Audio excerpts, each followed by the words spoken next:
गहरे अंधेरे में ऑस्ट्रेलिया के वांड्रा नेशनल पार्क के दिल में एक छुपी हुई गार के अंदर एक होलनाक राज दफन है। छत से दर्जनों इंसानी लाशें लटकी हुई हैं, जबकि जमीन पर और भी लाशें पड़ी हुई हैं जो अभी प्रोसेस होना बाकी है।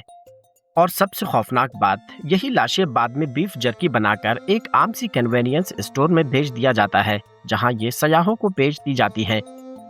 काफी अरसे तक किसी को कुछ मालूम नहीं होता। लोग बस ये सोचते रहते हैं कि आखिर क्यों इतने लोग इस पार्क में दाखिल होते हैं और कभी वापस नहीं आते। आखिरकार ये राज खुलता है और इसका क्रेडिट जाता है एक लड़की साशा को। साशा एक ऐसी लड़की है जो खतरे में जीना पसंद करती है। वो अपनी स्लीपिंग बैग की जिप खोलती है और बाहर झांकती है। वो और उसका पार्टनर टॉमी 1000 मीटर ऊंची सीधी चट्टान पर कैंप किए हुए हैं। नीचे गहरी खाई है, मगर उन्हें कोई खौफ नहीं। वो इस खतरे को पसंद करते हैं। हर बार एक नई चोटी, एक नया चैलेंज, नया दिन, नई चढ़ाई का आगाज। वो ऊपर और भी ऊपर चढ़े जाते हैं, तकरीबन चोटी तक पहुंच जाते हैं, मगर एक मुश्किल पथरीला हिस्सा बार बार साशा को रोके रखता है। वो बार बार कोशिश करती है मगर नाकाम रहती है। टॉमी उसे समझाता है कि आज के लिए बस कर दें, और वो नीचे उतरना शुरू करते हैं। तभी अचानक एक बर्फानी तूफान आता है और उसके साथ एक बर्फानी तोदा भी आता है। टॉमी बर्फ की दीवार से टकराकर बेजान हो जाता है। साशा पूरी ताकत से रस्सी पकड़ने की कोशिश करती है, मगर उसका वजन बहुत ज्यादा है। अगर वो रस्सी ना छोड़े तो उसका अपना एंकर भी नहीं टिकेगा। और फिर वो एक दिल तोड़ने वाला फैसला करती है, यानी कि रस्सी छोड़ देती है। टॉमी नीचे गिरता है और इसी लम्हे साशा का एंकर भी टूट जाता है। बस 1 सेकंड की हिचकिचाहट और वो भी उसके साथ खत्म हो जाती है। टॉमी को खोने के बाद साशा दुनिया भर में अकेली सफर करना शुरू कर देती है, और इस बार वो पहुंचती है वांड्रा नेशनल पार्क, ऑस्ट्रेलिया। उसका पहला स्टॉप एक रेंजर स्टेशन है। रेंजर उसे खामोशी से खबरदार करता है, अकेले सफर करना यहाँ खतरनाक है। दीवार पर लगी तस्वीरें वो लोग हैं जो पार्क में आए और कभी वापस नहीं गए। साशा एक नजर डालती है, पुरएतमाद मुस्कुराहट के साथ कहती है, बस एक जंगल ही तो है। वो सामान लेने के लिए एक कन्वेनियंस स्टोर जाती है। कुछ लड़के उसे तंग करना शुरू कर देते हैं।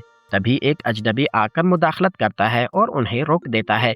साशा जाते हुए एक बैग उठाती है, हाथ से बनी हुई बीफ जर्की, वही जो स्टोर पर बेची जा रही थी। बाहर वो उस अजनबी से रास्ता पूछती है। वो ग्रैंड एल नैरोस जाना चाहती है। वो पूछता है, आसान रास्ता या चैलेंज? साशा बगैर सोचे जवाब देती है, चैलेंज। वो आदमी उसे ब्लैक वाटर से शुरू होने वाला पानी का रास्ता बताता है। उसका नाम है बेन। साशा अंधेरा होने से पहले कैंप लगा लेती है, मगर वही लड़के भी वहां आ जाते हैं। वो करीब ही रुक जाते हैं। वो अपनी गाड़ी लॉक कर लेती है, किसी से बात नहीं करती। वो हाथ में पेपर स्प्रे लिए सो जाती है, हर लम्हा तैयार रहती है। सुबह होती है, वो सब जा चुके होते हैं। साशा अपनी काइक निकालती है और तेज बहते हुए दरिया में उतर जाती है। टॉमी को खोने के बाद पहली बार वो खुद को जिंदा महसूस करती है। एड्रेनालाइन इसके अंदर शोर को खामोश कर देता है। दरिया के किनारे उसे लापता अफराद के पोस्टर्स नजर आते हैं, वही चेहरे जो रेंजर स्टोर में दीवार पर लगे थे।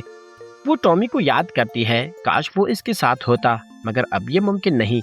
रात को वो कैंप लगाती है, कपड़े और बैग दरख्त के शाख पर सुखाने के लिए लटका देती है और सो जाती है। सुबह कुछ अजीब सा महसूस होता है। वो बाहर निकलती है, उसके कपड़े, उसका बैग, सब कुछ गायब। कोई जानवर ऐसा नहीं कर सकता, कोई इंसान यहाँ था। वो दरिया के साथ आगे बढ़ती है और एक और काइक देखती है। किनारे पर जाकर देखती है, वही आदमी यानी कि बैन। वो इसकी बात सुनता है और तुरंत उसे पानी और खाना देता है। नरम मिजाज, दोस्ताना, बिल्कुल नॉर्मल। मगर जैसे ही वो खाना खत्म करती है, वो बाहर जाता है और उसका बैग उसके कदमों में फेंक देता है। वही था जिसने सब चोरी किया। फिर वो एक स्पीकर निकालता है और म्यूजिक चला देता है। जंगल में तेज खौफनाक धुन गूंजने लगती है। वो बाहर आता है, हाथ में क्रॉसबो लिए। वो कहता है, इस गाने के खत्म होने तक तुम्हारे पास भागने का वक्त है। आखिरी नोट गिरता है और शिकार शुरू हो जाता है। साशा तुरंत बैग उठाती है और दौड़ पड़ती है।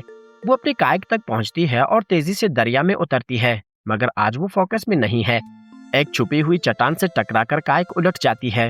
वो किसी तरह किनारे तक पहुंचती है, गीले कपड़े उतारती है और जंगल में दौड़ने लगती है। अचानक उसे आवाजें सुनाई देती हैं, हंसी मजाक के, यानी कि एक फैमिली खेल रहा है।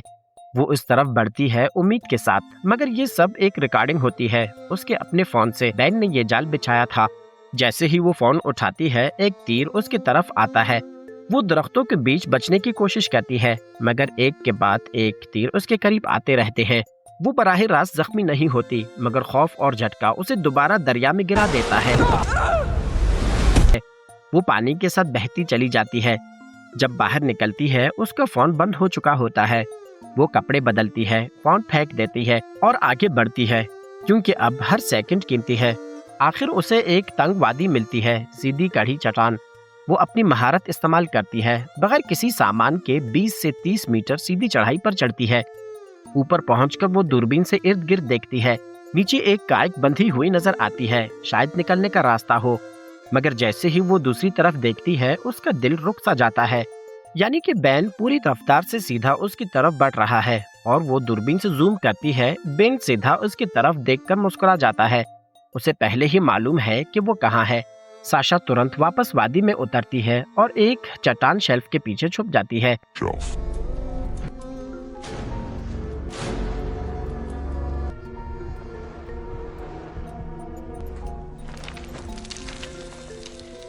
कुछ वक्त गुजरता है।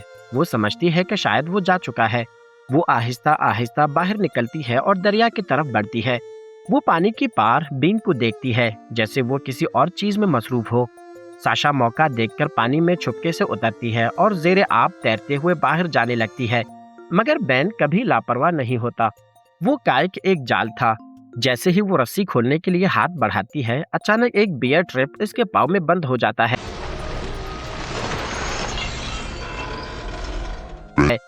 बेन दूसरी तरफ से पूरी रफ्तार से उसकी तरफ दौड़ता है। साशा तुरंत पेपर स्प्रे उसकी आंखों में मारती है, मगर दरिया का पानी ज्यादा होने की वजह से कुछ ज्यादा असर नहीं होता। बेन उसे काबू कर लेता है, इसके हाथ और पांव बांध देता है। वो पूरी रात बारिश में एक दरख्त से बंधी रहती है। बेन इसके करीब झुककर कहता है, मैंने तुम्हें गैस स्टेशन पर एक चांस दिया था, आसान रास्ता या मुश्किल, तुमने खुद चुना, तो अब इसके लिए शुक्रिया करो। मैंने तुम्हें वही दिया था जो तुमने मांगा था, सबसे बड़ा चैलेंज। अगले दिन वो इसे काइक में बिठाता है। साशा को नहीं मालूम कि वो उसे कहाँ ले जा रहा है। इसी लम्हे उसे अपने कदमों के पास एक लोहे का हुक नजर आता है। वो उसे हथियार के तौर पर उठाने ही वाली होती है कि बेन अचानक उसे सीधा दरिया में धक्का दे देता है। फिर वो काइक आगे बढ़ाता है और साशा को पीछे रस्सी से घसीटता हुआ ले जाता है। दरिया उसे बुरी तरह टकराता घसीटता है। वो पानी निगलती है, इधर उधर चटखाई जाती है, मगर किसी तरह चट्टानों से नहीं टकराती। आखिरकार बेन उसे एक खुफिया गार तक ले जाता है। साशा अंदर झांकती है और जैसे उसका दिल रुक सा जाता है। छत से लटकी लाशें, जमीन पर पड़ी अधूरी लाशें, और वो इन्हें पहचान लेती है। ये वही लड़के थे जो कन्वेनियंस स्टोर वाले थे, जो उसे तंग कर रहे थे, और वो बीफ जर्की जो उसने खरीदी थी। अब उसे मालूम होता है कि वो किस चीज से बनी थी। वो भागने की कोशिश करती है, मगर रस्सियां उसे रोके रखती हैं। उसकी नजर दीवार पर एक तस्वीर पर पड़ती है, यानी बेन की माँ। वो उसके अंदर बाकी बची इंसानियत को जगाने की कोशिश करती है, मगर बेन मुस्कुराता है और अपने नोकीले तराशे हुए दांत दिखाता है। वो कहता है, मेरी माँ मेरी पहली कुर्बानी थी, अब वो हमेशा मेरे साथ है।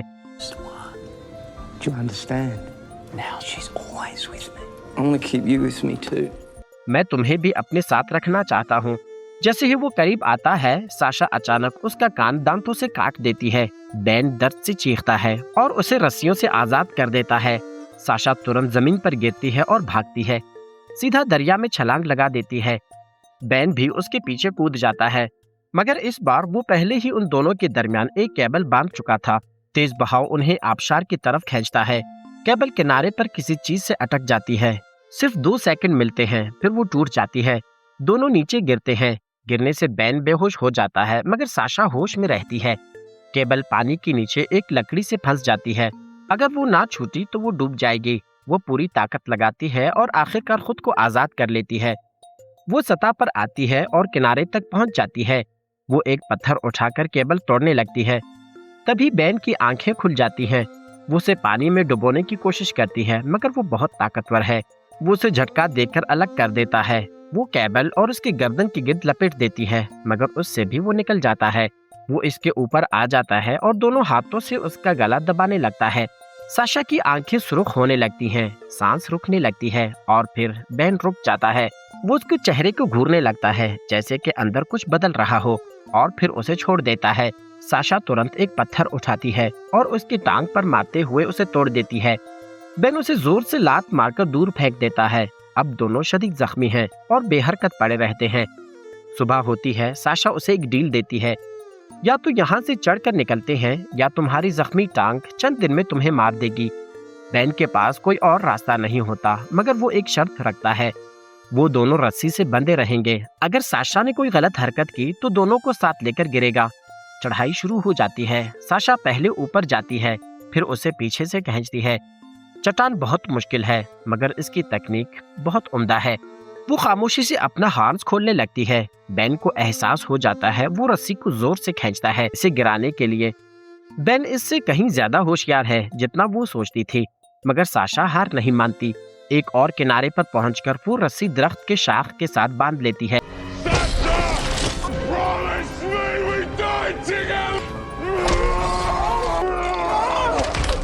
और हाथ खोलने लगती है। बेन कहता है, वादा करो, हम साथ मरेंगे। हाथ खुल जाता है, मगर साशा मजबूती से किनारे पर खड़ी रहती है और बेन नीचे गिर जाता है। वो इसकी रस्सी छोड़ देती है और वो हमेशा के लिए खत्म हो जाता है। अब सिर्फ एक आखिरी रुकावट बाकी है, एक ओवर हैकिंग, बिल्कुल ऐसा जैसे पहले था। न टॉमी साथ है, न कोई सेफ्टी गियर, सिर्फ वो और चट्टान। वो तकरीबन फिसल जाती है, मगर उसकी उंगलियां एक छोटी सी किनारे पर पकड़ लेती हैं। वो खुद को संभालती है और आखिरकार ऊपर पहुंच जाती है। चोटी पर गिरकर वो हंसने लगती है, ऐसी हंसी जो सिर्फ नामुमकिन से बचकर निकलने के बाद आती है, जैसे टॉमी कहीं न कहीं अब भी उसके साथ हो। बाद में साशा वापस रेंजर स्टेशन आती है। वो रेंजर को बताती है लाशें कहाँ छुपी हुई हैं, और आखिरकार लापता लोगों के परिवार को अपने प्यारों के बारे में सच मालूम हो जाता है। इसके साथ ही इस खूबसूरत सी मूवी की कहानी यहीं पे खत्म हो जाती है। मज़ीद इस तरह की अच्छी मूवीज देखने के लिए हमारे साथ जुड़े रहिएगा।